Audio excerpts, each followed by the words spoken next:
आज हम डिस्कस करेंगे मनी व्यू पर्सनल लोन के बारे में कि आपको ये मनी व्यू से पर्सनल लोन लेना चाहिए या फिर नहीं। देखते हैं कि ये मनी व्यू से अगर आप पर्सनल लोन लेते हैं तो कितना आपको चार्जेस देना पड़ता है, किस तरह के बेनिफिट मिलते हैं, क्या है इसकी एलिजिबिलिटी क्राइटेरिया, आप उस क्राइटेरिया को फुलफिल कर पाते हैं कि नहीं, और मनी व्यू से पर्सनल लोन लेना कितना सेफ रहेगा, क्या मनी व्यू से पर्सनल लोन लेने के बाद कोई लफड़ा तो नहीं होने वाला है। देखते हैं सारी चीज़ें, क्योंकि इंस्टेंट पर्सनल लोन काफ़ी इस समय धोखाधड़ी कर रही हैं। आपको पता होगा चाइनीज़ एप्लीकेशन है जो लोन देती हैं, लोन देने के बाद आपका गैलरी का, कॉन्टैक्ट का और लोकेशन का परमिशन ले लेती हैं, जिससे कि गैलरी से आपके कुछ फ़ोटोज़ को एडिट करके आपको फिर ब्लैकमेल करती हैं। तो क्या ये मनी व्यू एप्लीकेशन भी उस तरह का कोई कांड करता है, कांड किया है पहले पास्ट में कि नहीं, इस तरह की सारी डिस्कस हम करेंगे इस मनी व्यू एप्लीकेशन के बारे में। वीडियो को लास्ट तक जरूर देखिएगा, आपके सारे डाउट क्लियर हो जाएंगे money view personal loan application के बारे में कि आपके लिए सही रहेगा मनी व्यू से पर्सनल लोन लेना कि नहीं। एक्चुअली में मनी व्यू पर्सनल लोन देती है सिर्फ आपको होम लोन, कार लोन, इस तरह का कोई और लोन नहीं देती है, सिर्फ पर्सनल लोन देती है मनी व्यू एप्लीकेशन। और इनके वेबसाइट पे देखेंगे तो मनी व्यू एक टैगलाइन यूज करती है, मन है तो मनी है, मतलब आपका मन है तो आपको मनी यानी कि लोन मिल जाएगा। साथ में मनी व्यू को स्पॉन्सर करते हैं हमारे बॉलीवुड के एक्टर रणबीर कपूर। अब देखिए, सबसे पहले तो आपको ये जानना चाहिए कि ये मनी व्यू पर्सनल लोन आपको देती कैसे है, मतलब इसका काम करने का तरीका क्या है। तो देखिए, मनी व्यू पर्सनल लोन जो है एप्लीकेशन है वो डायरेक्ट आपको लोन नहीं देती है। ऐसा नहीं है कि ये मनी व्यू एप्लीकेशन है, लीजिए यहाँ पैसा ले लीजिए आप। मनी व्यू आपको डायरेक्ट पर्सनल लोन नहीं देती है।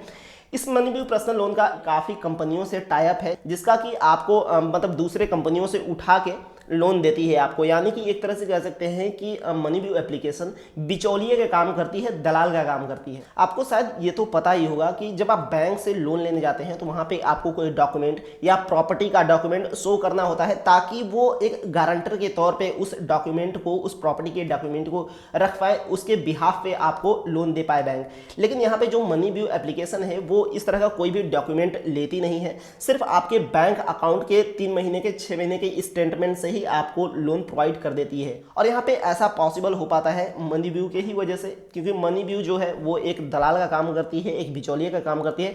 एक तरह से आप कह सकते हैं कि एक लोन कंपनी को एक कस्टमर के साथ कनेक्ट करती है ये मनी व्यू एप्लीकेशन। सबसे पहले चलिए यहाँ पे बात कर लेते हैं मनी व्यू के बेनिफिट के बारे में कि आपको मनी व्यू एप्लीकेशन से कौन कौन से बेनिफिट देखने को मिलते हैं। देखिए, किसी भी इंस्टेंट लोन एप्लीकेशन को बेहतर कहने से पहले आपको ये जरूर जानना चाहिए कि उस लोन एप्लीकेशन का कितना कस्टमर बेस है। यहाँ पे मनी व्यू एप्लीकेशन 12,000 करोड़ से भी ज़्यादा लोन डिस्ट्रीब्यूट कर चुकी है। 12 करोड़ नहीं, 12,000 करोड़ से भी ज़्यादा लोन डिस्ट्रीब्यूट कर चुकी है, लोगों को दे चुकी है। यहाँ पे मनी व्यू एप्लीकेशन का प्ले स्टोर पे डाउनलोडिंग भी काफ़ी अच्छा है। 4.5 करोड़ से भी ज़्यादा इस एप्लीकेशन को डाउनलोड किया गया है। 19,000 से भी ज़्यादा लोकेशन पे ये अपना लोन डिस्ट्रीब्यूट कर चुकी है। ऐसा भी नहीं है कि मनी व्यू एप्लीकेशन के काफ़ी सारे बेनिफिट हैं, ड्रॉबैक्स भी यहाँ पे काफ़ी सारे देखने मिलते हैं। वीडियो में आगे आपको पता चलेगा। लेकिन ये एप्लीकेशन आरबीआई के थ्रू रजिस्टर्ड है, यानी कि इस एप्लीकेशन से आप काफ़ी सेफली लोन ले सकते हैं, कोई भी प्रॉब्लम नहीं होगी। प्रॉब्लम से मेरा मतलब है कि जो चाइनीज़ एप्लीकेशन होती हैं जो इंस्टेंट लोन देती हैं आपको, वो आपके गैलरी का, कॉन्टैक्ट का और लोकेशन का परमिशन लेती हैं। गैलरी में अगर आपके कुछ भाइयों बहनों की, माताओं की अगर ऐसी कोई फ़ोटोज़ है, उसको काफ़ी बुरा तरह से एडिट करके वो आपको ब्लैकमेल करती हैं। आपके कॉन्टैक्ट नंबर से भी संपर्क करती हैं, आपके बुआ के पास, फूफा के पास, चाचा, नानी, दादा के पास वो फ़ोटोज़ भेजती हैं, मतलब काफ़ी ब्लैकमेल करती हैं। और आप फ्रस्ट्रेट होके बोलते हैं कि ठीक है कुछ और पैसे ले लो, वो जितना पैसे का डिमांड करती हैं उतना आप पैसा दे देते हैं उन चाइनीज़ एप्लीकेशन को। काफ़ी इंडिया में ऐसा केस देखने को मिला भी है कि इंस्टेंट लोन एप्लीकेशन को, जो चाइनीज़ एप्लीकेशन है, उनकी वजह से काफ़ी लोग यहाँ पे खुद को मार चुके हैं, ख़त्म कर चुके हैं। तो आरबीआई ने कुछ टाइम पहले ही चाइनीज़ एप्लीकेशन को, जो इंस्टेंट लोन देती हैं और जो गवर्नमेंट द्वारा रजिस्टर्ड एप्लीकेशन है, आरबीआई द्वारा रजिस्टर्ड एप्लीकेशन है, उनको अलग अलग कर दी है, जहाँ से कि जो एप्लीकेशन आरबीआई के थ्रू रजिस्टर्ड है उससे आप आसानी से लोन ले सकते हैं। हाँ, ये आरबीआई के थ्रू जो रजिस्टर्ड एप्लीकेशन है वो भी आपसे कॉन्टैक्ट का और गैलरी का और लोकेशन का परमिशन लेती हैं, लेकिन इनके साथ ऐसा कोई केस सामने अभी तक तो नहीं आया है। आप मनी व्यू एप्लीकेशन से मिनिमम 5,000 से मैक्सिमम 10 लाख तक लोन ले सकते हैं। ये आपके एलिजिबिलिटी क्राइटेरिया पे डिपेंड करेगा कि आपका सिविल स्कोर कैसा है, आपका क्रेडिट हिस्ट्री कैसा है, आप पहले अगर लोन लिए हैं तो उस लोन को किस तरह से आप चुकाए हैं। इन सब चीज़ों को देखते हुए आपको ये पर्सनल लोन अप्लाई होगा, अप्रूव होगा कि हाँ आपको 5,000 मिनिमम अमाउंट देना है या मैक्सिमम 10 लाख तक अमाउंट देना है। इस मनी व्यू एप्लीकेशन से आप जस्ट 2 से 3 मिनट में ही लोन अप्लाई कर सकते हैं। इनके एप्लीकेशन से ज़्यादा डॉक्यूमेंट भी रिक्वायरमेंट नहीं है, इसमें सिर्फ पैन कार्ड, आधार कार्ड और आपका रजिस्टर मोबाइल नंबर जो पैन कार्ड के थ्रू लिंक हो, आधार कार्ड के थ्रू लिंक हो, और बैंक का 3 महीने का यहाँ पे स्टेटमेंट आपको अपलोड करनी होती है इनके एप्लीकेशन में, और आपका लोन अप्रूव हो जाता है। लेकिन यहाँ पे लोन अप्रूव होने में मैक्सिमम 14 आवर तक लग सकता है। यानी कि ये कम्प्लीटली डिजिटल है, यानी कि इसमें कोई भी फिजिकली आपको फॉर्म भरने की जरूरत नहीं है। आप जस्ट इनके एप्लीकेशन पे डॉक्यूमेंट अपलोड करके ये लोन अप्लाई कर सकते हैं। लोन का ट्यूनर आपको यहाँ पे सिलेक्ट करने को मिलता है मिनिमम 3 महीने से मैक्सिमम 60 महीने के लिए, यानी कि मैक्सिमम आप 5 साल के लिए लोन ले सकते हैं इस मनी व्यू एप्लीकेशन से। चले, बातें तो काफ़ी हो गई मनी व्यू एप्लीकेशन के बेनिफिट के बारे में।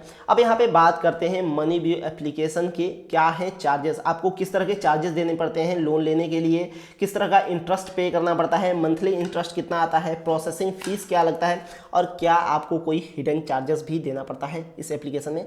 ये सारी चीज़ें डिस्कस करते हैं। तो सबसे पहले यहाँ पे बात करते हैं इंटरेस्ट रेट के बारे में, जो कि यहाँ पे आपको मंथली इंटरेस्ट मिनिमम जो पे करना होता है वो 1.33% का मिनिमम यहाँ पे इंटरेस्ट रेट पे करना होता है। ये भी आपके सिविल स्कोर पे ही डिपेंड करेगा, आपके क्रेडिट हिस्ट्री पे ही डिपेंड करेगा कि आपको मिनिमम 1.33 के % पर मंथली इंटरेस्ट रेट पर लोन मिल रहा है या उससे ज़्यादा भी मिल रहा है। अगर आपका सिविल स्कोर खराब है, 650 है या 650 से नीचे है, तो हो सकता है आपको 2% या 3% पर इंटरेस्ट रेट पर आपको लोन प्रोवाइड हो मनी व्यू एप्लीकेशन से। लेकिन अगर आपका सिविल स्कोर बेहतर है तो मिनिमम आपको यहाँ पे 1.33% पर मंथली लोन मिल जाएगा। एनुअली अगर इंटरेस्ट रेट कैलकुलेट करें यहाँ पे मनी व्यू एप्लीकेशन के लोन का, तो यहाँ पे 15.96 लगभग 16% के आसपास इसमें एनुअली आपको इंटरेस्ट रेट पे करना होता है। मनी व्यू से लोन अगर आप अप्लाई करते हैं और अगर आपका लोन अप्रूव हो जाता है तो यहाँ पे आपको मिनिमम 2% से मैक्सिमम 8% तक प्रोसेसिंग फीस देना होता है लोन अमाउंट का।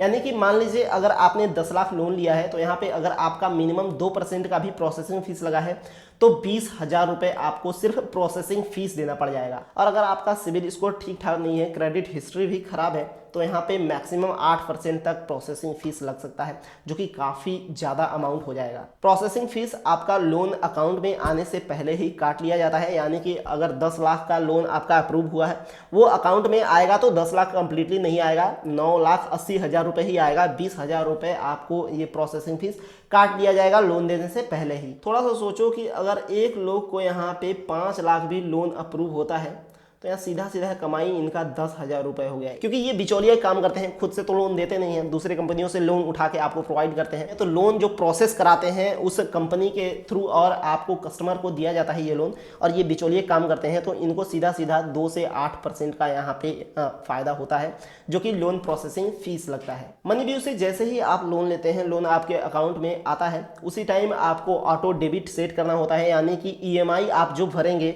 वो ऑटो डेबिट होगा, मैनुअली आप नहीं वहाँ पे भरेंगे। हालांकि चाहे तो मैनुअली भी भर सकते हैं, लेकिन ऑटो डेबिट वहाँ पे सेट करना होता है। ऑटो डेबिट अगर आप सेट कर देते हैं तो यहाँ पे एक और चार्ज लगता है, जो कि समझना काफ़ी जरूरी है, नहीं तो शायद आप लोन लिए हैं और आपको ये चार्ज देना भी पड़ सकता है। इस लोन का नाम है ऑटो डेबिट रिटर्निंग चार्ज। मान लीजिए आपके लोन के EMI का जो लास्ट क्रेडिट है वो हर महीने की 1 तारीख को होता है, तो 1 तारीख से अगर आप 1-2 दिन पहले अगर आप अपने अकाउंट को मेंटेन करके नहीं रखते हैं, बैलेंस नहीं रखते हैं जितना लोन का EMI करना है, तो यहाँ पे आपको ऑटो डेबिट रिटर्निंग चार्ज देना पड़ेगा, जो कि 500 रुपीज़ का है। यानी कि जितना भी आपका ये EMI बाउंस होता है, हर बार आपको 500 रुपये का ऑटो डेबिट रिटर्निंग चार्ज देना पड़ेगा। ऐसा भी नहीं है कि 1 तारीख को अगर आपका लास्ट डेट है तो आप हर महीने की 1 तारीख को ही अपने अकाउंट में बैलेंस रख दें और वो कट जाएगा। ऑटो डेबिट वैसे नहीं होता है, 1-2 दिन आपको पहले ही रखना पड़ता है, मिनिमम 1 दिन आपको पहले रखना ही होगा। तो इस चीज़ का आप खास ख्याल रखिएगा ताकि आपको ये ऑटो डेबिट रिटर्निंग चार्ज ना देना पड़े। एक तरह का यहाँ पे और चार्ज लगता है जिसको कि ओवर ड्यू EMI कहते हैं। यहाँ पे समझते हैं ओवर ड्यू EMI चार्जेस को कि आपको ये चार्ज क्यों देना पड़ता है। तो देखिए, जो लोन अमाउंट है, मान लीजिए आपने 10 लाख का लोन लिया है,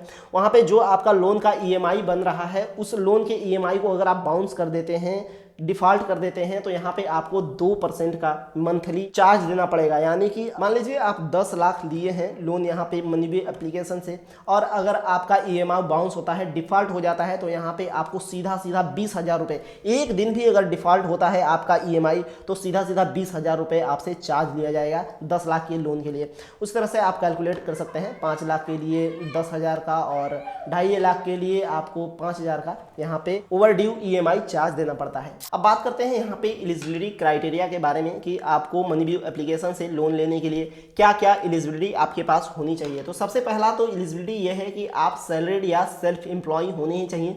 अगर आप पूरा बेरोजगार हैं तो आपको ये लोन नहीं मिलेगा। और मिनिमम मंथली इनकम आपका इन हैंड 13,500 रुपये से ज़्यादा होना चाहिए। 13,500 रुपये से अगर आपका मंथली इनकम कम है तो आपको ये लोन नहीं मिलेगा, आप एलिजिबिलिटी क्राइटेरिया को फुलफिल नहीं कर पाएंगे मनीबियो से लोन लेने के लिए। हालांकि मंथली इनकम जो है वो आपके बैंक अकाउंट में क्रेडिट होना चाहिए, ताकि आप बैंक अकाउंट का जो 3 महीने का स्टेटमेंट अपलोड करेंगे तो वहां पे वो वेरीफाई कर पाए कि हाँ आपका मंथली इनकम होता है 13,500 से ज़्यादा कि नहीं। मिनिमम सिविल स्कोर और एक्सपीरियंस स्कोर यहाँ पे 650 प्लस होना चाहिए। अगर उससे कम है तो ज़्यादा चांस है कि आपका लोन रिजेक्ट हो जाएगा। और आपका एज मिनिमम 21 साल से मैक्सिमम 57 साल के बीच ही होना चाहिए। अगर आप 21 साल से नीचे हैं तो आपको ये लोन नहीं मिलेगा। यहाँ पे एलिजिबिलिटी क्राइटेरिया को स्पेसिफिक बांटा गया है, यानी कि सैलरीड पर्सन के लिए क्या एलिजिबिलिटी क्राइटेरिया है और सेल्फ एम्प्लॉय के लिए क्या एलिजिबिलिटी क्राइटेरिया है, दोनों अलग अलग हैं। अगर आप सैलरीड पर्सन हैं जिसका कि मंथली सैलरी आता है किसी कंपनी के थ्रू, तो ये जो आप लोकेशन का नाम देख रहे हैं, इन लोकेशन में से अगर आप किसी भी लोकेशन में रहते हैं तो यहाँ पे आपका मिनिमम जो सैलरी होना चाहिए वो 20,000 रुपये होना चाहिए मंथली।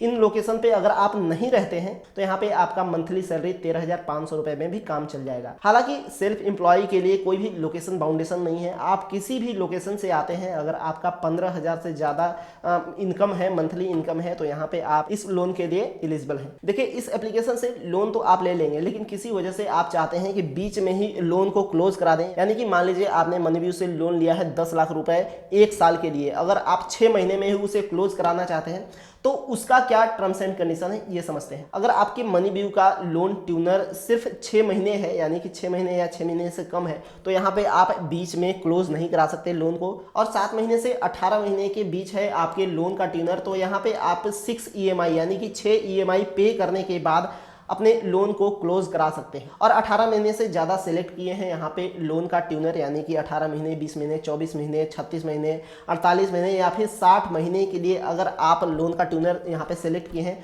तो यहाँ पे आपको मिनिमम 12 EMI पे करना होगा। 12 EMI पे करने के बाद ही आप लोन को क्लोज करा पाएंगे। एक आध दो अदर फीचर भी बता देता हूँ मनीबियो के बारे में। अगर आप अपने EMI को कैलकुलेट करना चाहते हैं, मान लीजिए आप 10 लाख का लोन लेना चाहते हैं या 5 लाख का लोन लेना चाहते हैं और उसके EMI को मंथली कैलकुलेट करना चाहते हैं कि मंथली EMI कितना आएगा, इंटरेस्ट रेट पे कितना करना पड़ेगा, तो इनका एक पर्सनल कैलकुलेटर भी है जिसका लिंक आपको डिस्क्रिप्शन में मिल जाएगा। वहाँ पे EMI का और प्रोसेसिंग फीस और जो इंटरेस्ट रेट लगता है ये सारी चीज़ें देख सकते हैं, कैलकुलेट कर सकते हैं। कोई और क्वेश्चन है आपका मनीबियो के बारे में तो डेफिनेटली आप कमेंट बॉक्स में पूछ सकते हैं। यहाँ पे आपको डिस्क्रिप्शन में ये मनीबियो का कस्टमर केयर नंबर भी मिल जाएगा, वहाँ से भी आप डिटेल्स पता कर सकते हैं। वीडियो अगर ये इन्फॉर्मेटिव लगी हो तो लाइक करके चैनल को सब्सक्राइब कर लीजिएगा। मिलते हैं अगली वीडियो में, बहुत बहुत धन्यवाद।